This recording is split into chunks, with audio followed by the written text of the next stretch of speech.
नमस्कार, नेपाल डायरीमा यहाँलाई स्वागत छ। सुरु गरौं आजका प्रमुख समाचारबाट। ओलीलाई माधव कुमार नेपालको प्रतिप्रश्न, तपाई नै प्रचण्डको मतियार। नेपालले सोधे ओलीलाई स्पष्टीकरण, तपाईमा पार्टी विभाजनको दुराशय रहेको देखियो, किन नभन्ने। राति 9 बजेपछि रात्रिकालीन कार्यक्रम बन्द गर्न प्रधानमन्त्री कार्यालयको सुझाव। राजनीतिले बनायो लोकसेवालाई प्यारालाइज, अब हुन्छ यस्तो समस्या। मुङलिङ पोखरा सड़क ठूलो बनाउन दोस्रो प्याकेजमा 7 अर्बको ठेक्का। एमालेमा रोकिएन समानान्तर गतिविधि, ओलीले संसदीय दलको बैठक बोलाए, खनाल नेपालको भेला सोही दिन। तत्काल विद्यालय बन्द नहुने, सभा समारोह र भीड़भाड़ नगर्न निर्देशन। नेपालमा कोरोनाको दोस्रो लहर आउने सम्भावना उच्च रहेकाले सावधानी अपनाउन स्वास्थ्य मन्त्रालयको आग्रह। साथै होली पर्व घरमै मनाउन स्वास्थ्य मन्त्रालयको आग्रह। बजारमा गुणस्तरहीन सिमेन्ट बिक्री गर्ने ओम सिमेन्ट उद्योगलाई कारबाही। म्यानमारमा 600 भन्दा धेरै प्रदर्शनकारीहरू रिहा। इमरान खानलाई मोदीले पठाए पत्र, भारत पाकिस्तानको जनतासँग सौहार्दपूर्ण सम्बन्ध राख्न चाहन्छ। यो सँगै अब सुरु गरौं समाचार विस्तारमा। नेकपा माओवादी केन्द्रका अध्यक्ष पुष्पकमल दाहाल प्रचण्ड र एमाले नेता माधव कुमार नेपाल बीच भेटवार्ता भएको छ। स्रोतका अनुसार कोटेश्वरमा एक व्यवसायीको निवासमा बिहीबार भएको छलफलमा सर्वोच्चको फैसला विरूद्ध पुनरावलोकनमा जाने विषयमा छलफल भएको बुझिएको छ। माओवादी केन्द्र शुक्रबार न्यायिक पुनरावलोकनमा जाने तयारी गरिरहेका बेला प्रचण्डले एमाले नेता नेपालसँग छलफल गरेका हुन्। नेपालसँगको भेटमा माओवादी केन्द्रका नेताहरू नारायण काजी श्रेष्ठ लगायत पनि उपस्थिति रहेको बताइएको छ। यसअघि माओवादी केन्द्रले गरेको छलफलमा कानून व्यवसायीहरूले तुरन्त पुनरावलोकनमा जाने सल्लाह दिएका थिए।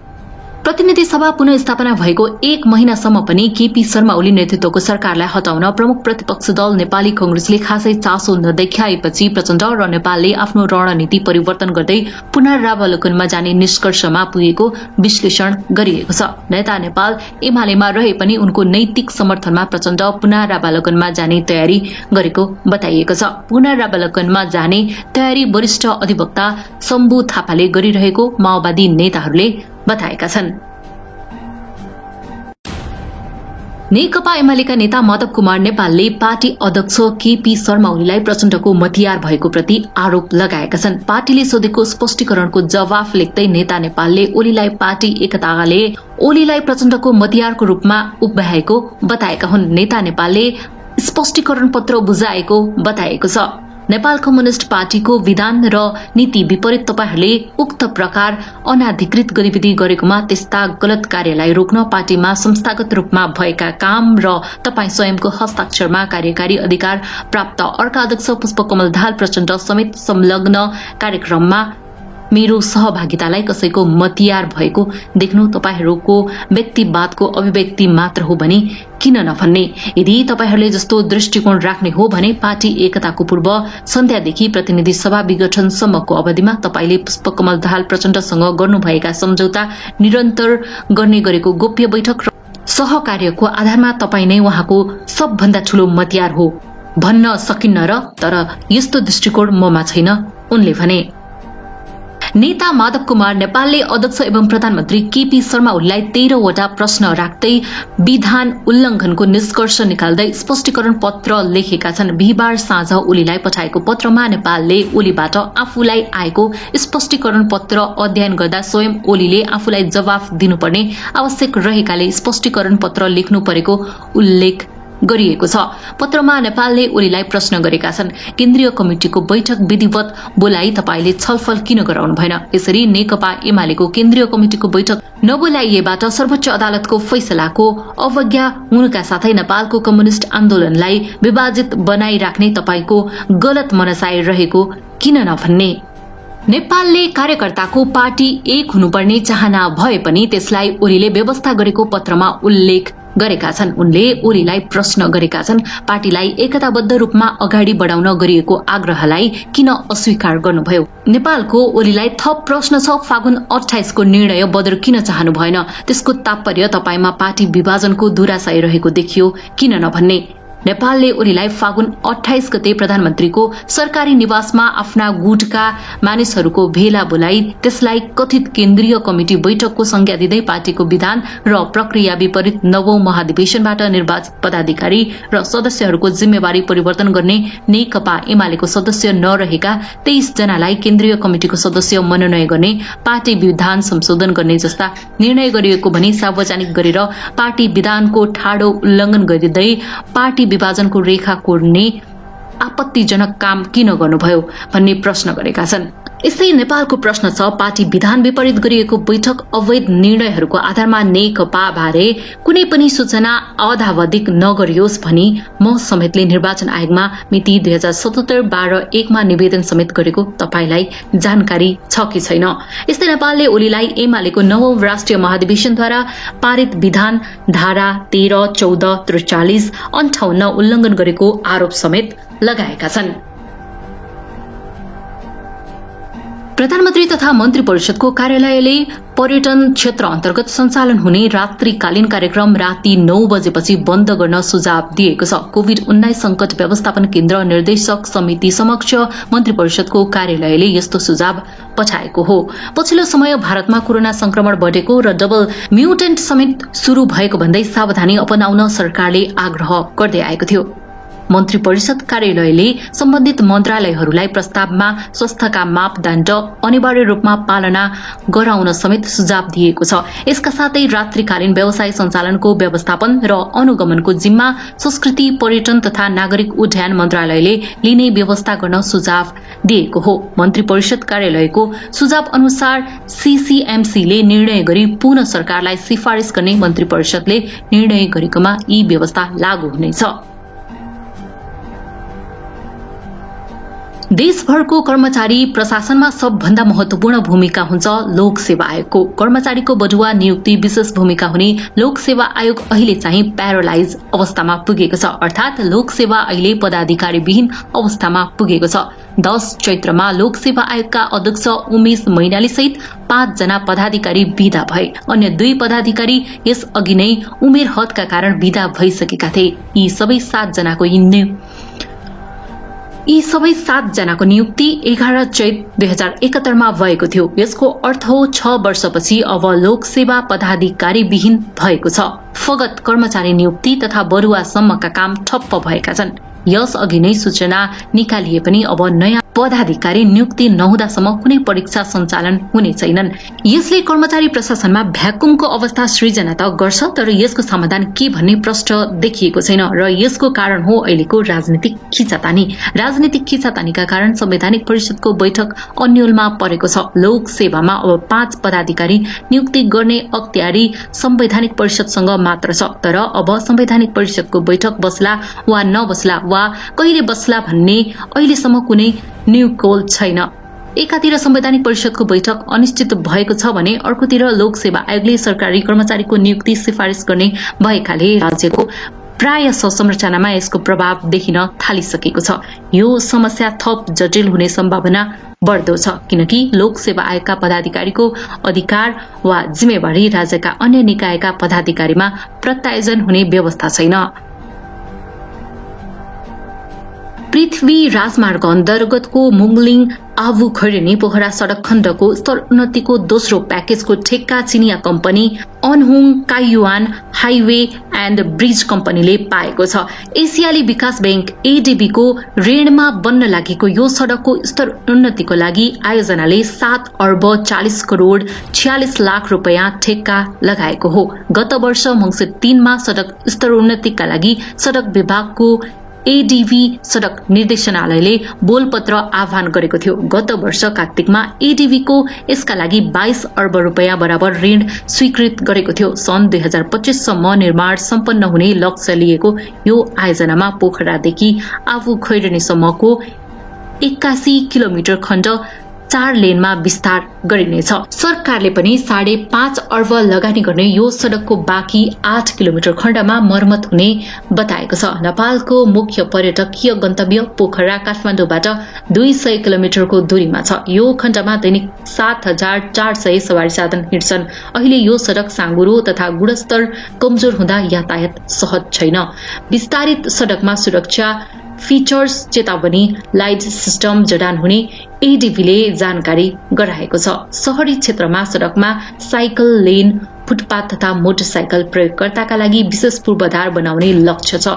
मुङलिङ पोखरा सड़क खण्ड अन्तर्गतको आबु खैरनी जामुन्ने खण्डको स्तरोन्नतिको काम चाइना कम्युनिकेशन कन्स्ट्रक्सनले गरिरहेको छ। गत डिसेम्बरमा चिनिया कम्पनीले 6 अर्ब 21 करोड़ 31 लाख 13 हजार रुपैयाँमा मुङलिङ पोखरा सड़क अन्तर्गतको पूर्व खण्ड आबु खैरनी जामुनी सड़क निर्माणको जिम्मा पाएको थियो। नेकपा एमाले भित्र समानान्तर गतिविधिको अभ्यास गरिरहेका वरिष्ठ नेता झलनाथ खनाल तथा माधव कुमार नेपाल पक्षले शुक्रबारका लागि केन्द्रीय कमिटी सदस्यको भेला बोलाएका छन्। शुक्रबारका लागि प्रधानमन्त्री एवं एमाले संसदीय दलका नेता केपी शर्मा ओलीले संसदीय दलको बैठक पनि बोलाएका छन्। राष्ट्रिय सभामा एमाले संसदीय दलका प्रमुख सचेतक खिमलाल भट्टराईले शुक्रबार दिउँसो 3 बजेका लागि प्रधानमन्त्री ओलीले संसदीय दलको बैठक बोलाएको जानकारी दिए। यस अघि पनि खनाल नेपाल पक्षको राष्ट्रिय कार्यकर्ता भेला भनेकै दिन एमाले संसदीय दलको बैठक बसेको थियो। संसदीय दलका लागि स्पष्ट एजेन्डा तोकिएको छैन।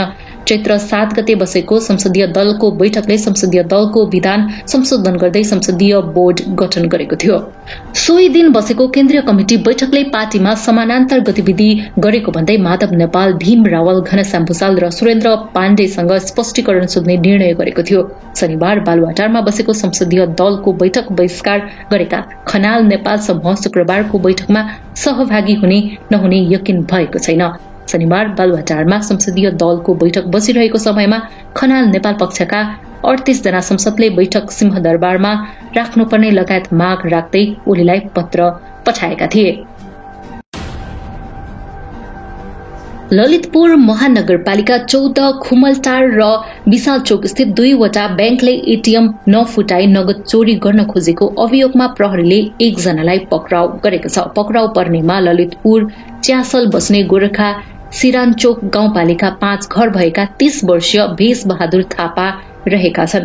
ललितपुर महानगरपालिका 14 खुमलटार स्थित ग्लोबल आइएमए ब्याङ्कको एटीएम गत फागुन 28 गते राति र सोही ठाउँ विशाल चोक स्थित सांग्रिला डेभलपमेन्ट ब्याङ्कको एटीएम चैत्र 9 गते फुटाई नगद चोरी गर्न खोज्ने कार्यमा संलग्न उनलाई ललितपुर महानगरपालिका 14 तालछी खोला स्थित वर्कसपबाट घटनामा प्रयोग भएको 35 प 6157 नम्बरको मोटरसाइकलसहित प्रहरीले पक्राउ गरेको हो। उनी विरुद्ध चोरी अभियोग सम्बन्धी कसुरमा महानगरीय प्रहरी वृत्त 7 बाटोबाट अनुसन्धान भइरहेको महानगरीय प्रहरी परिषद ललितपुरले जनाएको छ। कर्णाली नदीमा सामूहिक आत्महत्याको घटनामा दैलेख प्रहरीले अनुसन्धान अघि बढ़ाएको छ। आफ्ना 4 छोराछोरी सहित कर्णाली नदीमा हाम फालेर सामूहिक आत्महत्या गरेकी दैलेख 820 नगरपालिका 3 निमायलकी 35 वर्षीय सुकी बडुलालको घटनाको विषयमा प्रहरीले अनुसन्धान शुरू गरेको हो। सुकीका भाइ बजिहर सिंह थापाले सुकीका श्रीमान विरुद्ध चैत्र 6 गते आत्महत्या दुर्साहन मुद्दा दर्ता गरेका थिए। मुद्दा दर्ता भए लगत्तै प्रहरीले अनुसन्धानको काम अघि बढ़ाएको जिल्ला प्रहरी कार्यालय दैलेखका प्रहरी निरीक्षक इन्द्रजित सुनारले जानकारी दिए। सुकीका श्रीमान 43 वर्षीय मानसिंह बढुवाललाई कार्यवाहीको माग गर्दै सुकीका भाइले दिएको उजुरीका आधारमा मानसिंहलाई पक्राउ गरी अनुसन्धान थालिएको प्रहरी निरीक्षक सुनारले बताए। सुकीले 4 छोराछोरी सहित आत्महत्या गर्नुका कारण के रहेछ भनेर हामीले अनुसन्धान शुरू गरेका छौं। उनले भने यसका लागि सुकीका श्रीमानसँग बयान लिएका छौं। आत्महत्याका लागि कसको कारणले बाध्य पारिएको भन्ने विषयमा अनुसन्धान गरिरहेको सुनारले बताएका छन्। घटनाको प्रवृत्ति हेर्दा घरेलु हिंसाको कारण आत्महत्या गर्न बाध्य भएको हुन सक्ने सुकीका आफन्तहरूको भनाइ छ। सुकी र उनका 3 छोरी र 1 छोरा समेत 5 जनाले फागुन 24 गते बुधबार कर्णाली नदीमा हाम फालेर ज्यान गुमाएका थिए। सरकारले नेपालमा कोरोना भाइरस संक्रमणको दोस्रो लहर आउने सम्भावना उच्च रहेको भन्दै सावधानी अपनाउन आग्रह गरेको छ। स्वास्थ्य तथा जनसंख्या मन्त्रालयले नियमित प्रेस ब्रिफिङमा सहप्रवक्ता समीर कुमार अधिकारीले पछिल्ला दिनमा संक्रमण पुष्टि हुने दर बढेको भन्दै सावधानी अपनाउनुपर्ने बताउनु। भारतमा नयाँ भेरिएन्ट सहित नयाँ लहर देखा पर्नु र नेपालमा पनि संक्रमण पुष्टि हुनुको संख्या बढ्दै जानुले नयाँ लहरको सम्भावना उच्च रहेको मन्त्रालयले जनाएको छ। प्रेस ब्रिफिङमा काठमाडौँ विश्वविद्यालयकी सह प्राध्यापक डाक्टर अर्चना श्रेष्ठले जोखिम बढेकाले स्वास्थ्यका मापदण्ड पालना गर्न र जोखिम वर्गको ख्याल गर्न आग्रह गर्नुभयो। त्यस्तै स्वास्थ्य मन्त्रालयले कोरोना संक्रमण फैलिने जोखिम रहेको भन्दै फागुन पूर्णिमा अर्थात होली पर्व मनाउँदा विशेष सावधानी अपनाउन आग्रह गरेको छ। स्वास्थ्य तथा जनसंख्या मन्त्रालयले होली पर्व घरमै मनाउन र भीड़भाड़ नगर्न अपील गरेको छ। कोरोना भाइरस संक्रमितको संख्यासँगै जोखिम बढेको भन्दै मन्त्रालयले थप सतर्कता अपनाउन आग्रह गरेको छ। बुधबार आयोजित नियमित पत्रकार सम्मेलनमा मन्त्रालयका सहप्रवक्ता डाक्टर समीर कुमार अधिकारीले भने पछिल्लो केही दिनमा संक्रमितको संख्या उकालो लागेको छ, जोखिम पनि बढेको छ। त्यसैले होली घरमै मनाउन भीड़भाड़ नगर्न आग्रह गर्छौं। बजारमा सिमेन्ट कम्पनीका उत्पादन गुणस्तरहीन हुने गरेको गुनासो आइरहेका बेला नेपाल गुणस्तर तथा नापतोल विभागले अनुगमनलाई तीव्रता दिएको छ। सोही क्रममा चितवनको भरतपुरमा रहेको उम सिमेन्ट उद्योगको सिमेन्ट गुणस्तरहीन रहेको पाइएको छ। अनुगमनका क्रममा सिमेन्ट गुणस्तरहीन रहेको पाइएपछि विभागले सिमेन्टलाई बजारमा बिक्री वितरणमा रोक लगाएको जानकारी गराएको छ। कम्पनीबाट उत्पादन भएको प्राइम सिमेन्ट गुणस्तरहीन पाइएको विभागका महानिर्देशक विश्वबाबु पुडासैनीले जानकारी दिए। ओम सिमेन्टले गुणस्तरहीन सिमेन्ट बजारमा बिक्री वितरणको लागि पठाएको पाइएपछि विभागले कार्यवाही प्रक्रिया अघि बढाएको उनको भनाइ छ। सो उद्योगले सिमेन्ट उत्पादनको लागि उद्योगमा चाहिने न्यूनतम मापदण्ड पूरा नगरी उत्पादनको काम गरिरहेको भन्दै विभागले केही समय अघि ताकेता गरिरहेको थियो। म्यानमारमा भएको सैन्य कुको विरोधी प्रदर्शनमा लागेका 600 भन्दा बढ़ी प्रदर्शनकारी रिहा भएको अन्तर्राष्ट्रिय संचार माध्यमहरूले जनाएका छन्। बुधबार 600 भन्दा बढ़ीलाई रिहा गरेको जेलका एक वरिष्ठ अधिकारीले समाचार संस्था एएफपीलाई बताएका छन्। हामीले आज इन्सेन जेलबाट 360 जना पुरूष र 268 जना महिलालाई रिहा गरेका छौं, कारागारका एक वरिष्ठ अधिकारीले एएफपीलाई भने। म्यानमारमा सैनिक कू शुरू भए यता भएका विरोध प्रदर्शनका क्रममा अहिलेसम्म 250 भन्दा धेरैको ज्यान गएको संचार माध्यमहरूले जनाएका छन्। यद्यपि सरकारका प्रवक्ताहरूले भने 164 जनाको ज्यान गएको बताएका छन्। यस प्रदर्शनका क्रममा 2800 भन्दा बढी व्यक्ति पक्राउ परेको पनि समाचारमा जनाइएको छ। भारतीय प्रधानमन्त्री नरेन्द्र मोदीले पाकिस्तानको स्वतन्त्रता दिवसमा पत्र पठाउँदै भारतले पाकिस्तानसँग सौहार्दपूर्ण सम्बन्ध राख्न चाहेको बताएका छन्। राष्ट्रिय स्वतन्त्रता दिवसको अवसरमा बधाई दिँदै भारतीय प्रधानमन्त्री मोदीले पाकिस्तानी समकक्षी इमरान खानलाई पत्र पठाएका हुन्। छिमेकी देशका रूपमा भारतले पाकिस्तानका जनतासँग मैत्री सम्बन्ध राख्न चाहन्छ उनले लेखेका छन्। तर यसका लागि आतंक र दुश्मनी बिना भरोसाको वातावरण अपरिहार्य छ। पाकिस्तानी वित्त मन्त्री असद उमरले ट्वीटमा एक पोस्ट लेख्दै भारतीय प्रधानमन्त्री मोदीको पत्रलाई स्वागत गर्दै सद्भावनाको सन्देश भनेका छन्। भारत र पाकिस्तान बीचको सम्बन्ध पछिल्लो समय सकारात्मक हुँदै गएको छ। यसअघि पाकिस्तानका प्रधानमन्त्री इमरान खानले पनि भारतसँग असल सम्बन्ध चाहेको बताएका थिए। यो सँगै आजका लागि यति नै। भोलि पुनः समाचारका साथ उपस्थित हुनेछु भन्दै अहिलेलाई यहाँहरु माझबाट छुटिन चाहन्छु। हेर्दै गर्नुहोला नेपाल डायरी। हस्त नमस्ते, जय नेपाल।